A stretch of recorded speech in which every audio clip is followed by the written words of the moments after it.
player back with the team. Just what's this last Definitely feel new month for sure. been like for you, just mentally, the physically part as you ramp up for historic? Yeah, it's just been kind of the same revolving door, just repetition, repetition, repetition, rehabbing, rehabbing, rehabbing. Just trying to get back to where I feel like myself again. It's great to be out here today. How are you feeling at this point after going full? I mean, as expected. Obviously, my lungs feel like a newborn baby. That's the most important thing. I got to get my lungs back up to a grown man, and my voice is already gone. One day back, barking out calls and assignments and stuff, and getting my voice working again. So, be a lot of tea and rest tonight. The Lakers front office is quietly panicking. LeBron James just returned from injury, but instead of celebrating, ownership is watching their championship dream crumble from the inside. Locker room tension is at an all-time high, key players are frustrated, and the chemistry that once defined this team, it's completely falling apart. What happened during LeBron's absence that changed everything? And why are insiders saying this might be the beginning of the end for LA's super team era?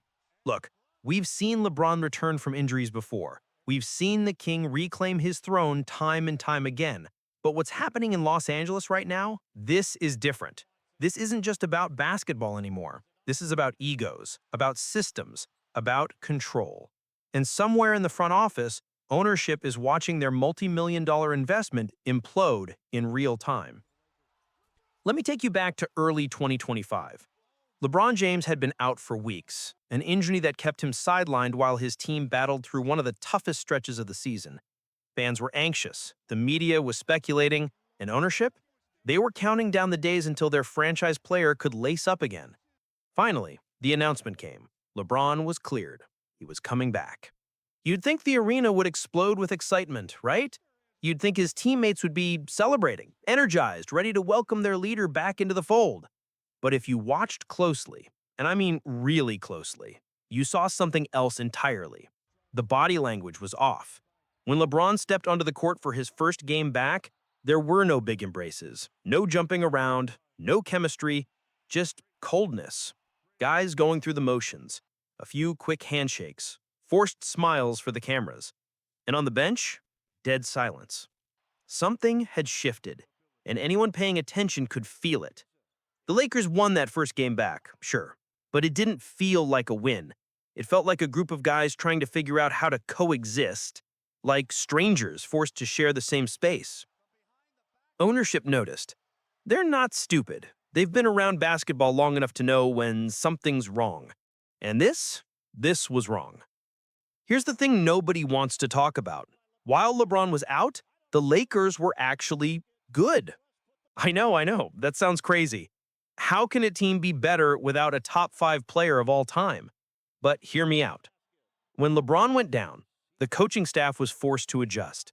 They couldn't rely on the usual LeBron-centric offense, the one where he controls the ball, dictates the pace, runs the show from start to finish. They had to get creative. And you know what?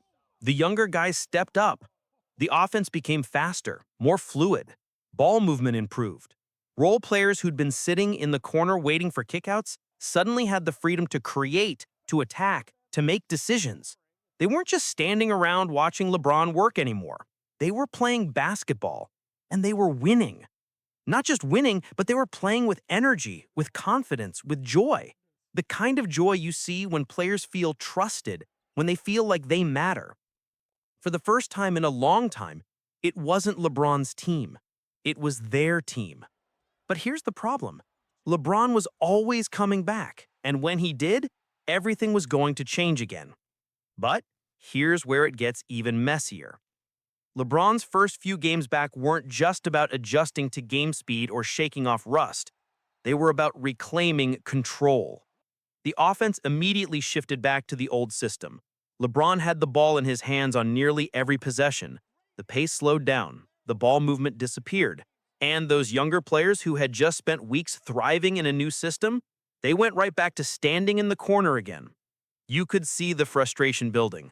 Guys who'd been getting 15 shots a game were suddenly back down to 6 or 7. Players who'd been initiating offense were reduced to spot-up shooters again. And it wasn't subtle.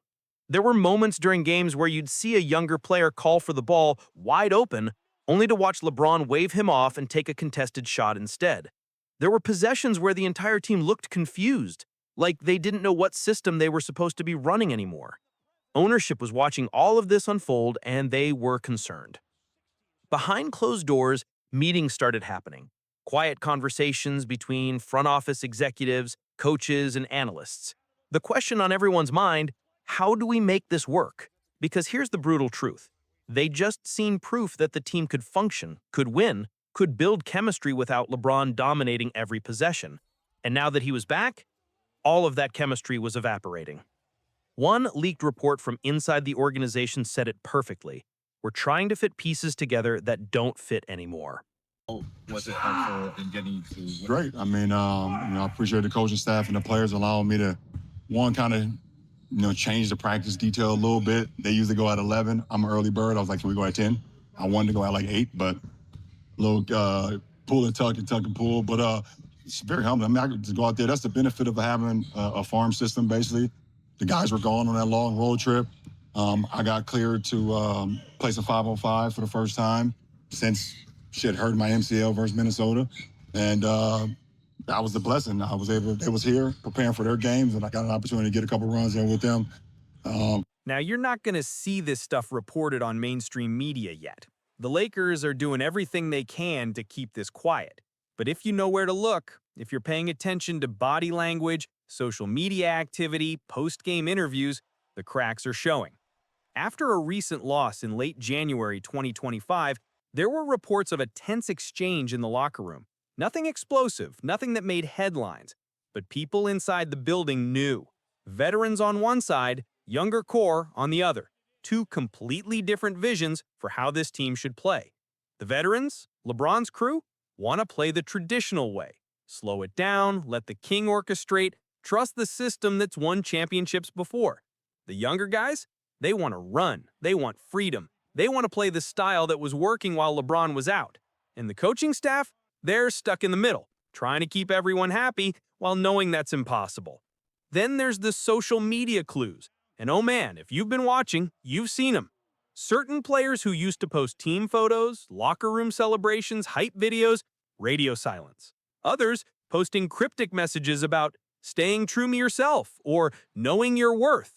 One younger player even liked a tweet that said, "Sometimes addition by subtraction is real." You think that's a coincidence? Ownership sees all of this. They're not blind. They built this roster. They made these investments. They bet everything on the idea that LeBron could lead them to another championship. But now, they're watching their team fracture in real time, and they don't know how to fix it. The nightmare scenario is playing out right in front of them. What if the greatest player in the world is the reason your team can't win? Let's talk about what this means from a business perspective, because that's what ownership cares about at the end of the day. The Lakers didn't just sign LeBron to win games, they signed him to print money. Championships mean ticket sales, merchandise, sponsorships, global attention. LeBron James isn't just a player, he's a brand, he's a billion-dollar empire. But here's the catch.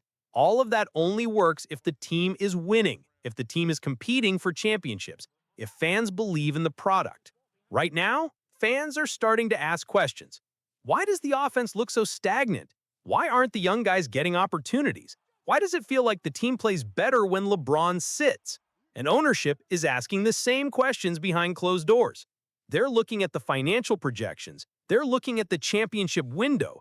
They're looking at the roster construction, and they're realizing something terrifying. The LeBron-era model might not work anymore because LeBron is 40 years old now. He's still elite, still dominant, still capable of taking over games, but he's also at a stage in his career where he needs the game played a certain way. He needs control. He needs the ball in his hands. He needs everyone else to adjust to him.